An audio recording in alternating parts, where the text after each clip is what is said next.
Assalamualaikum warahmatullahi wabarakatuh.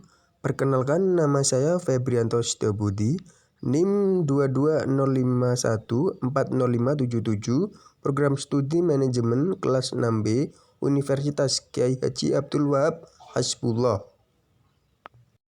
Di sini saya akan mempresentasikan sistem perpajakan di sebuah negara, yaitu negara Swedia. Materi yang akan saya bahas di sini adalah yang pertama, ada pajak di negara Swedia, Badan Pajak Swedia, struktur umum sistem perpajakan, sistem pengumpulan dan pelaporan pajak, transparansi dan kepatuhan pajak, perbedaan tingkat perpajakan Indonesia dan Swedia. Oke, yang pertama di sini pajak di negara Swedia. Sistem perpajakan di negara ini dikenal sangat progresif, transparan, dan efisien, dengan tingkat pajak yang relatif tinggi.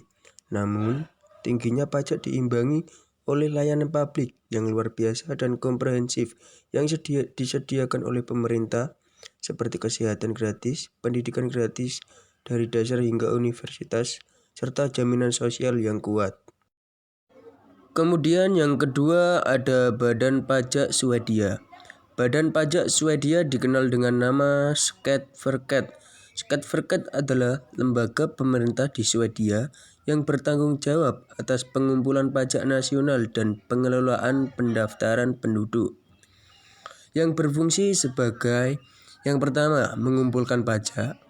Yang kedua, mengelola pendaftaran sipil individu. Yang ketiga, mengurus hal-hal terkait pendaftaran bisnis. Kemudian yang ketiga ada struktur umum sistem perpajakan. Swedia ini menganut sistem pajak progresif, artinya semakin tinggi penghasilannya, semakin tinggi tarif pajak yang dikenakan. Sistem pajaknya terbagi menjadi 7. Yang pertama, pajak penghasilan atau income tax. Yang kedua, pajak perusahaan atau corporate tax. Yang ketiga, pajak pertambahan nilai, VAT atau MOMS. Yang keempat, pajak sosial, Social Security Contribution. Yang kelima, pajak atas kekayaan dan properti. Yang keenam, pajak atas warisan dan hadiah. Yang ketujuh, pajak lingkungan atau environmental tax. Oke, yang dimaksud dari pajak penghasilan ini adalah pajak ini untuk individu atau perseorangan. Pajak penghasilan pribadi atau perseorangan ini terdiri dari 2 komponen utama. Yang pertama, ada pajak pemerintah daerah. Pajak pemerintah daerah ini sekitar 29-35%, tergantung wilayah tersebut. Tarif pajak daerah rata-rata di Swedia adalah sekitaran 32%. Yang kedua, pajak pemerintah pusat. Pajak pemerintah pusat ini dikenakan jika penghasilan melebihi ambang tertentu. Yang kemudian ada pajak perusahaan.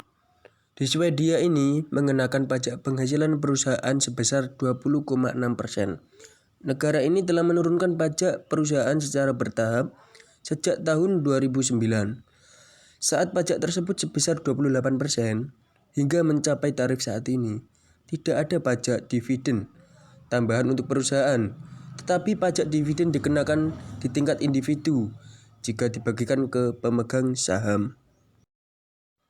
Selanjutnya ada pajak pertambahan nilai atau VAT atau MOMS.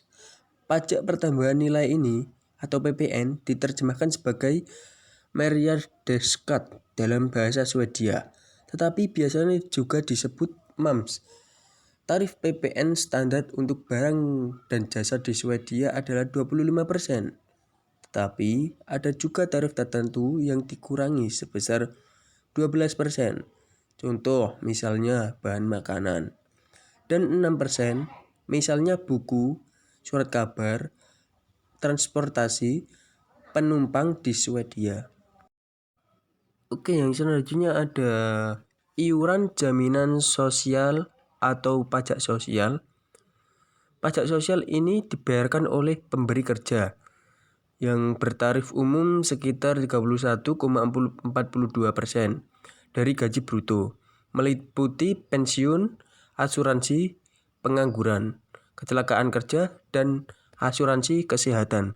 Sedangkan untuk pekerja mandiri membayar sendiri sekitar 28-30%. Kemudian pajak kekayaan dan properti. Di Swedia ini pajak kekayaan pribadi secara nasional itu tidak ada. Dan pajak properti berupa rumah tinggal maksimum 9.287 di tahun 2025. Rumah baru ini dibebaskan selama 15 tahun. Dan selanjutnya ada pajak warisan dan hadiah. Sejak 2005 tidak ada pajak warisan di Swedia dan sejak 2007 tidak ada pajak kekayaan. Tidak ada pajak atas warisan atau hadiah dalam jumlah berapapun itu. Kemudian sistem pajak yang terakhir yaitu pajak lingkungan.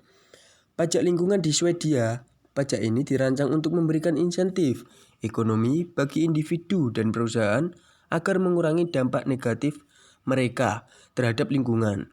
Tujuannya adalah untuk menginternalisasi biaya eksternal dari polusi dan konsumsi sumber daya, mendorong perilaku yang lebih ramah lingkungan. Berikut ini beberapa contoh utama pajak berbasis lingkungan di Swedia.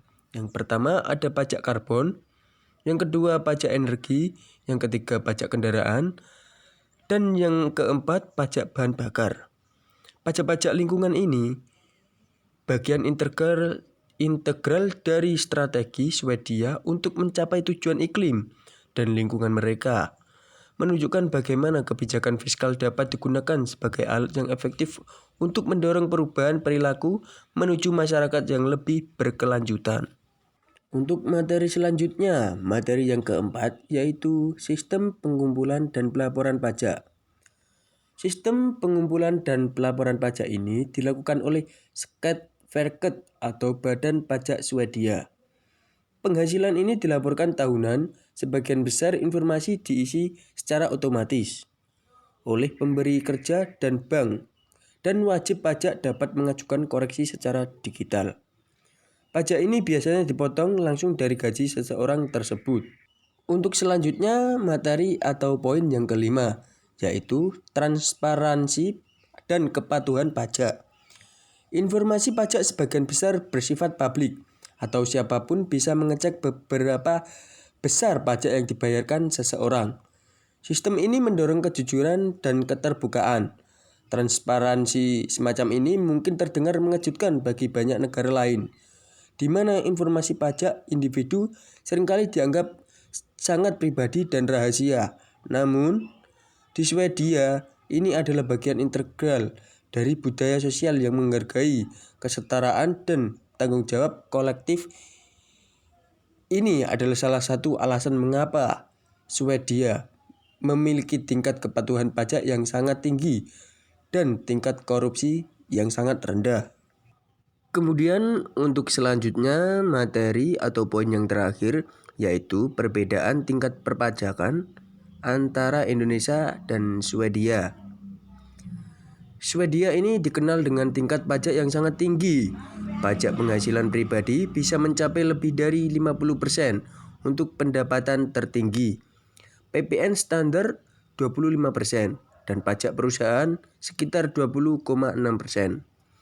Swedia ini adalah salah satu negara dengan beban pajak tertinggi di dunia. Dan sedangkan Indonesia memiliki tingkat pajak yang relatif rendah dibandingkan Swedia. Pajak penghasilan pribadi berkisar antara 5% hingga 35%. PPN standar 11% dan pajak perusahaan 22%.